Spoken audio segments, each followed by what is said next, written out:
Hi, I'm back. I decided to lie down because I've just spent a busy morning in the garden and my back's kind of tired. And besides, tomorrow is Earth Day, so there's really no better place to be, right, than right here on the Earth. Look at this. I've got some Earth. And I'm thinking, one handful of Earth, there's over 4 billion microorganisms. It's pretty remarkable. And I've also been thinking, this being Earth Week, about this. It's a bean seed. Ever think about the miracle of a seed? Inside that is this little embryo that's dying to get out, and it's covered in a shell and enough food to get it started and produce its first leaves.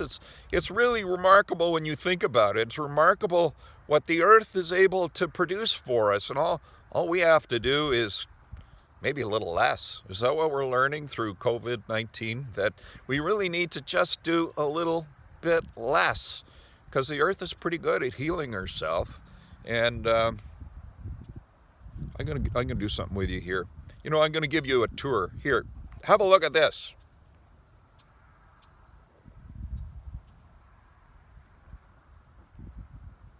You know what that was? That was a tour of the universe. Right here from my place. And it all started with a little discussion about this seed, right? That's how a lot of great things start, is with a seed. I want to wish you a very happy Earth Day, Earth Week, and remember our frontline people who are working so hard, many of them putting their lives on the line so that you and I can lie around in the dirt, enjoying the earth on Earth Day. Have a great one. Mark Cullen, markcullen.com.